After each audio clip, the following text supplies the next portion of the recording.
नमस्कार दोस्तों, बहुत बहुत स्वागत है आपका डेटा आप हिमाचल प्रदेश यूट्यूब चैनल पर। मेरा नाम है दिवांशु गुप्ता। तो चलिए शुरू करें हम आज का करंट अफेयर्स का सेशन। तो दोस्तों, हमारा जो लास्ट वीडियो का होमवर्क क्वेश्चन था it was about the formula 1 world championship, drivers championship, right. So the question was कि हमारा जो फार्मूला 1 का न्यूएस्ट फार्मूला 1 वर्ल्ड चैंपियन है वो विच कंट्री से है, तो he belongs to which country? So the options were Belgium, Netherlands, Norway and Germany.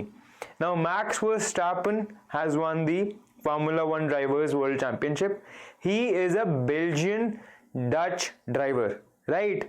So the first answer that must be coming up in your mind would be Belgium, but the right answer is Netherlands. Why? Because he is a Belgian Dutch driver. He's a Belgian Dutch personality and he drives under the Dutch flag. Now Dutch, as we know, is Netherlands country, right? So he basically he drives for Netherlands, right? Now the team which he represents is Red Bull. So Red Bull team has not won the constructors title, right? So let me define that. So there are basically two championships in a single season. First is the drivers championship, right, and the other one is constructors title. Now constructor title, as the name suggests, is for the car that has won the maximum number of points. Now each team has two racing cars. The team which will score the most number of points will get the constructor title. That has been given to Mercedes. So Mercedes cars won the maximum number of points in this season. But the driver, a single driver who scored the maximum number of points in the whole season is Max Verstappen, and he has become the drivers. He has received the drivers title, right? So I hope this is clear now. Max Verstappen, who is a Belgian Dutch racing driver, flying under the Dutch flag, that means he belongs to Netherlands, has won the Formula 1 World Championship drivers title. The constructor title has gone to Mercedes. Max Verstappen drives for the Red Bull team, right? Who has become second? Who won this? Who was the runners-up in the drivers championship? It was Lewis Hamilton, who is a 7-time world champion, right? And it was Max Verstappen's first drivers title. So I hope this is clear. The venue where the race took place was at Yas Marina Circuit in Abu Dhabi, right? So moving on to our today's session, and this is a question number 1 for today. I hope you all are doing well. I am hoping कि आपकी तैयारी बढ़िया चल रही है and आपको session पसंद आ रहे हैं। दोस्तों, खुद को प्लस, आज की मार्किंग स्कीम भी हमारी +2 एंड -0.66 की रहेगी। चलिए शुरू करें आज का session. Recently news, solar Hamam is a dash. तो सोलर हमाम क्या है? Whether it is a solar cooker, solar geyser, solar inverter or none of the above, mark your answers, bring your notebooks and your pencils and write down the right answer for question number 1. We will be discussing it right now. So the right answer is solar geyser, right? तो solar हमाम जो है एक project था for heating up of water through solar energy. It is a solar water heating system. तो ठीक है, ऐसे हम देख रहे हैं कि पाइप्स लगी हुई हैं और उनके ऊपर डायरेक्ट धूप पड़ रही है. तो थ्रू कन्वेक्शन होता गया कि गर्म पानी जो है वो ऊपर आता रहता है और ठंडा पानी का थोड़ा थोड़ा फ्लो इसमें चलता रहेगा, जिससे कि जो पानी है वो गर्म हो जाएगा थ्रू सोलर एनर्जी. तो ये बहुत ही ज्यादा एफिशिएंट, पैसा बचता है और मोस्ट इंपॉर्टेंटली फ्यूल वुड, मतलब जो हम लकड़ी को जला के उससे एनर्जी लेते हैं वो बच रही है हमारी. क्यों? क्योंकि पानी गर्म करने के लिए हिमाचल, हिमालयन रीजन्स में, उत्तराखंड में, लद्दाख में जो भी पानी गर्म करने के लिए एनर्जी यूज होती थी 50% वो फ्यूल वुड से आती थी. तो उसमें अब डाउनफॉल आएगा बिकॉज ऑफ दीज सोलर हमाम्स. ठीक है, तो ये लोकल टर्म है सोलर हमाम्स, सोलर गीजर्स. हम प्रॉपर वाले, मतलब बहुत ही वही बात है ना कि बहुत हाई टेक्नोलॉजी, कोई बहुत हाई ग्रेड टेक्नोलॉजी यूज नहीं हुई है. These are developed by Himachal research group, जिन्होंने कि स्पेसिफिकली वहां की नीड्स को देख के वहाँ की टेम्परेचर, वहाँ के एनवायरनमेंट को देख के एंड वहाँ के इकोनॉमिकल फैक्टर्स को देख के, फीजिबिलिटी को देख के इनको बनाया गया है। So remember the word solar हमाम, ये एक बहुत ही इंपॉर्टेंट टर्म है याद रखने के लिए। सोलर हमाम क्या है? एक लोकल वर्ड है सोलर वाटर हीटिंग सिस्टम का इन हिमाचल प्रदेश, राइट। तो more than 1200 systems Himachal Pradesh, Ladakh और उत्तराखंड में ऑलरेडी इंस्टॉल हो चुके हैं, right. So moving on to question number 2, DRDO has successfully tested long range anti submarine warfare SMART. What is the full form of SMART? तो SMART की full form क्या है? थोड़ी सी डेफिनेशन यहाँ पे दे रखी है। It is a long range anti submarine warfare, right. तो वॉरफेयर होता है कुछ भी लड़ाई के समय कुछ यूज करने वाली चीज, ठीक है। तो एंटी सबमरीन है, लॉन्ग रेंज है, शॉर्ट फॉर्म में उसको हम बोलते हैं स्मार्ट। फुल फॉर्म क्या है? Self monitoring assisted torpedo, supersonic missile assisted torpedo, subsonic missile assisted torpedo या self assisted missile assisted torpedo, ठीक है। तो दीजिए इसका सही जवाब। याद रखने के लिए देखिए, smart supersonic missile assisted torpedo है, subsonic missile assisted torpedo and out of supersonic missile assisted torpedo में से आप सुपरसोनिक याद रखेंगे। सुपरसोनिक क्या होता है? जो कि स्पीड, साउंड ऑफ स्पीड से तेज हो, ठीक है। तो इसको कैसे याद रखेंगे हम अभी डिस्कस करते हैं। ये देखिए, हमने यहां पे अभी बात करी कि ये लॉन्ग रेंज है, ठीक है, बट इसकी जो रेंज है वो मोर देन 600 किलोमीटर्स है। तो याद रखिएगा बहुत ज्यादा लॉन्ग रेंज टॉर्पीडो है ये, है ना, 600 किलोमीटर से ज्यादा। जो यूजुअल लॉन्ग रेंज टॉर्पीडोज होती हैं उनकी 50 किलोमीटर तक की रेंज होती है।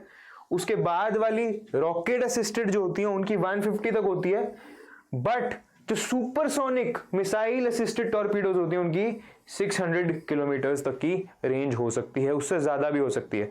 तो देखिए, कुछ चीजें याद रखने के लिए ना हमें थोड़ी सी उनकी टेक्निकल एस्पेक्ट्स को पढ़ना पड़ता है, उससे हमें अपने आप याद हो जाएगा कि ये सुपरसोनिक है, सबसोनिक है या सोनिक है या फिर रॉकेट असिस्टेड है। तो याद रखेंगे, स्मार्ट जो है 600 किलोमीटर से ज्यादा की रेंज वाली टॉर्पीडो है, इसको सुपरसोनिक मिसाइल असिस्टेड टॉर्पीडो कहते हैं, राइट।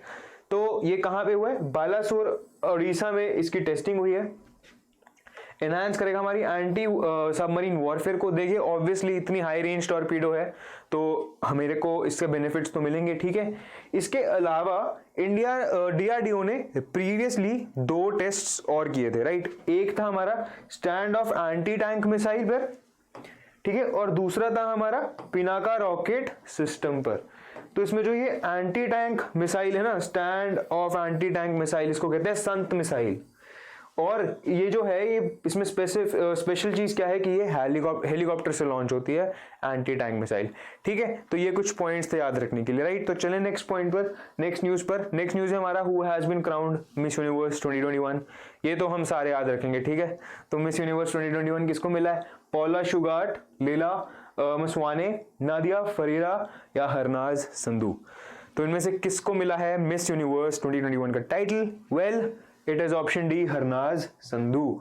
और हम क्यों इसको डेफिनेटली याद रखेंगे एग्जाम के लिए? क्योंकि बिलोंग करती हैं चंडीगढ़ से, 21 साल की हैं और 21 साल बाद ही इंडिया को मिस यूनिवर्स का टाइटल मिला है। तो इससे पहले कौन है जो इंडिया में मिस यूनिवर्स बन चुकी हैं, इंडिया से मिस यूनिवर्स बन चुकी हैं? सुष्मिता सेन एंड लारा दत्ता।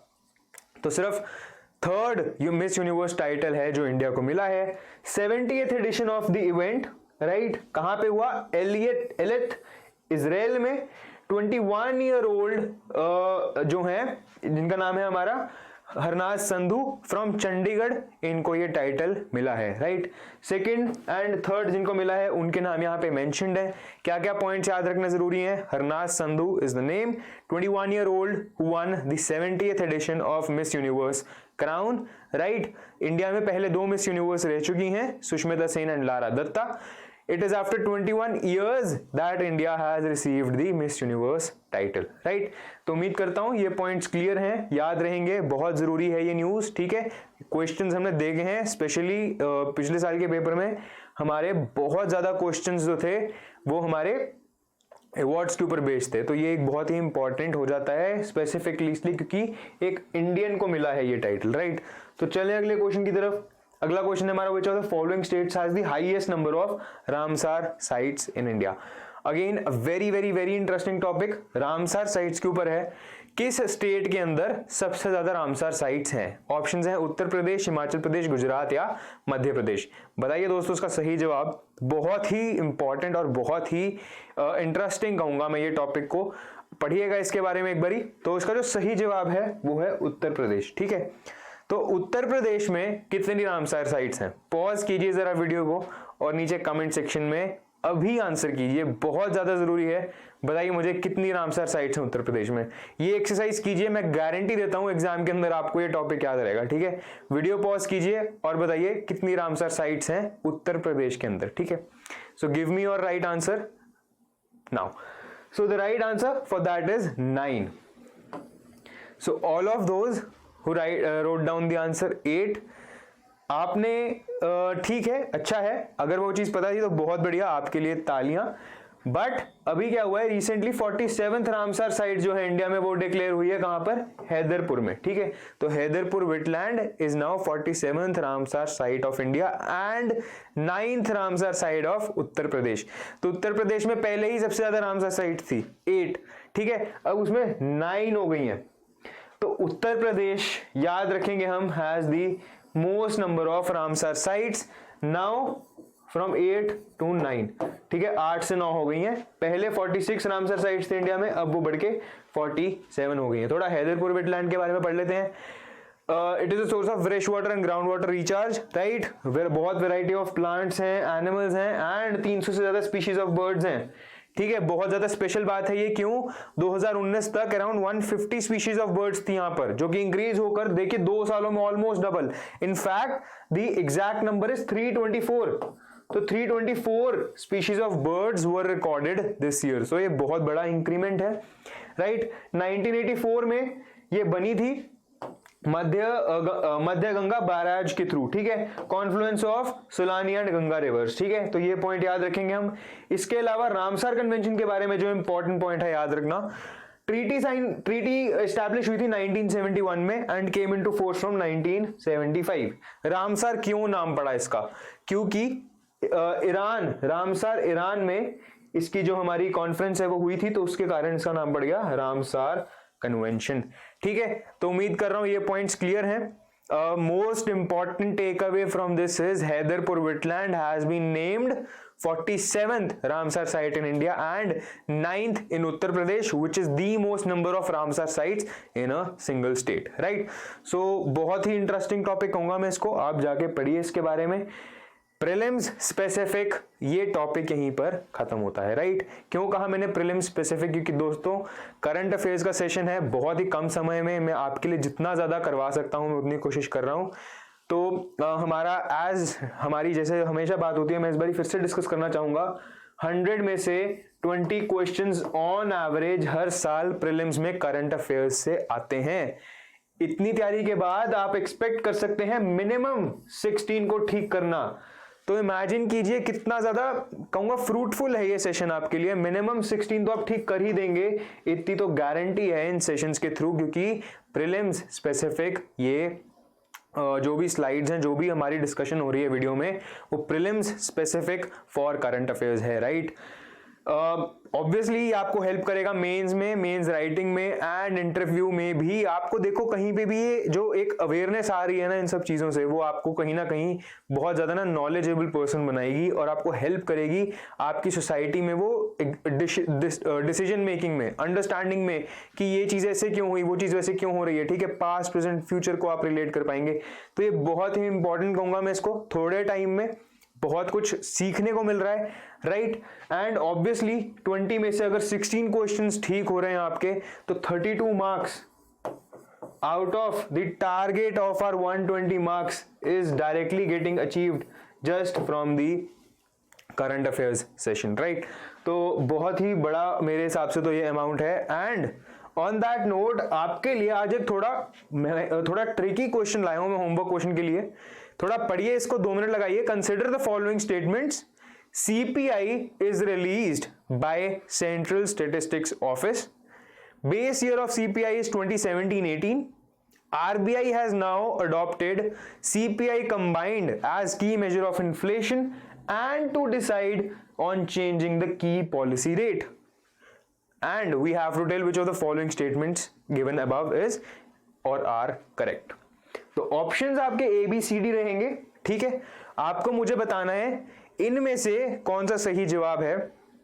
जो कोई भी सही आंसर देगा नेक्स्ट वीडियो में मैं उसको शाउट आउट दूंगा, ठीक है। ही विल और she will become the superstar of our video. तो बहुत ही इंटरेस्टिंग क्वेश्चन है, इसके बारे में डिटेल में डिस्कशन करेंगे हम, ठीक है।